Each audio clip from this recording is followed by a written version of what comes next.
කොහොමද ඔයාලට ඔන්න අදත් මං ආවා වීඩියෝ එකක් අරගෙන. ඉතින් අද මං ඔයාලත් එක්ක කතා කරන්න යන්නේ පාඩම් කරන ඔයාලට තියෙන ලොකුම ගැටලුවට විසඳුම් කිහිපයක් ගැන. ඉතින් පාඩම් කරන ඔයාලට තියෙන ලොකුම ගැටලුවනේ පාඩම් මතක හිටින්නේ නැති එක. අපි පාඩම් කරනකොට එක එක ක්‍රමවේද භාවිතා කරනවා අපි මේ පාඩම් කරන දේවල් හොඳින් මතකේ තියාගන්න. ඉතින් අද මම ඔයාලට කියලා දෙන්න යන්නේ පාඩම් කරන දේවල් හොඳින් මතකේ තියාගන්න පුළුවන් සාර්ථක ක්‍රම කිහිපයක් ගැන.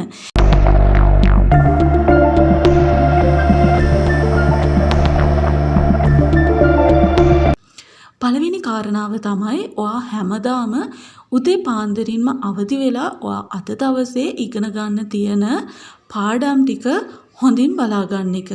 ඉතින් මෙහෙම කළාම ඔයාට පන්තියේදී ගුරුවරයා උගන්වන වෙලාවට ඒ පාඩම ගැන පුංචි හරි අවබෝධයක් තියෙනවා.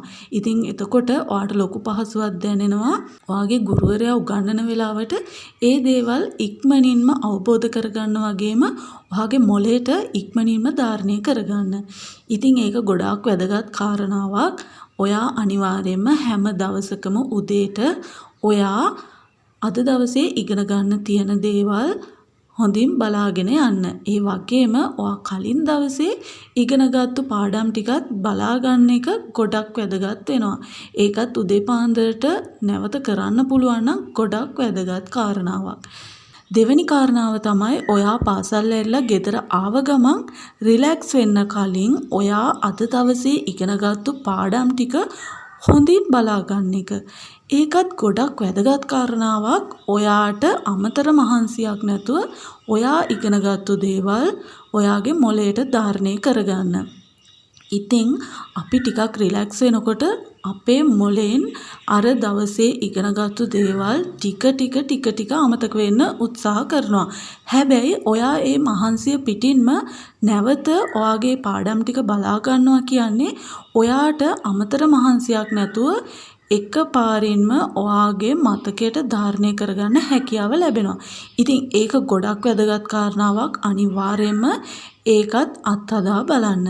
තුන්වෙනි කාරණාව තමයි පාසලේදී උගන්වන වෙලාවට අනිවාර්යයෙන්ම හොඳ අවධානයකින් අහගෙන ඉන්න එක.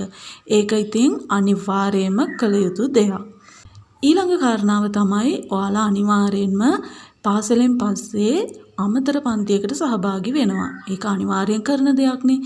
ඉතින් සමහර වෙලාවට ඔයා ගෙදරට එන්නේ නැතුව පාසලෙන්ම අමතර පන්තියට යනවා. ඒ අතරමැද අමතර පන්තිය පටන් ගන්න සමහර විට පැය එකමාරක වගේ කාලයක් තියෙන්න පුළුවන්. ඉතින් මේ කාලය ඇතුළතදී ඔයාට පුළුවන් ඒ කාලෙන් උපරිම ප්‍රයෝජනයක් ගන්න ඔයාගේ පාඩම් වැඩ හොඳින් මතකයට යවා ගන්න. ඒක කරන්නේ මෙහෙමයි. ඔයාගේ අමතර පන්තියේදී ඔයාට මුණ ගැහෙන්නේ ඔයාගේම පාසලේ ඔයාගේම පන්තියේ ළමයි නෙමෙයි. සමහර වෙලාවට වෙනත් පාසලක ළමයි වෙනත් පාසල්වල ළමයි ඒ අතරට එකතු වෙනවා. ඉතින් ඔයාගේ පාසලේ උගන්වන ක්‍රමයට වඩා වෙනත් පාසලයක උගන්වන ක්‍රමවේදය වෙනස්. ඉතින් ඔයාට ඒකෙන් ලොකු chance එකක් එනවා. ඔයාට පුළුවන්කම තියෙනවා ඔයාගේ මිතුරන් සමග ඒ පාඩම් සාකච්ඡා කරලා ඒ ක්‍රමවේදයන් ඉගෙන ගන්න වගේම ඔයාට සමහර වෙලාවට අලුත් තොරතුරු ප්‍රමාණයක් එකතු වෙනවා වගේම සමහර අවස්ථාවන් වලදී ඔයාට පාසලේදී ඉගෙනගත්තු දේ නොතේරුණා නම් සමහර වෙලාවට ඔයාට යාළුවා කියලා දෙන දේ ඊට වඩා හොඳින් තේරුම් ගන්න අවබෝධ කරගන්න හැකියාව ලැබෙන්න පුළුවන්. ඉතින් ඒ වගේ අවස්ථාවක් මග අරගන්න එපා. ඒ කාලය අපතේ යවන්න එපා. ඉගෙන ගන්න කෙනෙක්ට උනත් නැති කෙනෙකුට උනත් කාලය කියන දේ බොහොම වැදගත් දෙයක්. ඉතින් මේ කාලය අපතේ යවන්න එපා. ඒ කාලය ඇතුළත ඔයා ඒ පාඩම් ගැන සාකච්ඡා කරනවා කියන්නේ ඔයාගේ මොළයට යන ප්‍රමාණය වැඩි, ඔයාගේ මතකයට ධාරණය වෙන ප්‍රමාණය වැඩි. ඊළඟ කාරණාව තමයි අනිවාර්යයෙන්ම ඔයා self study කරන්න ඕනේ.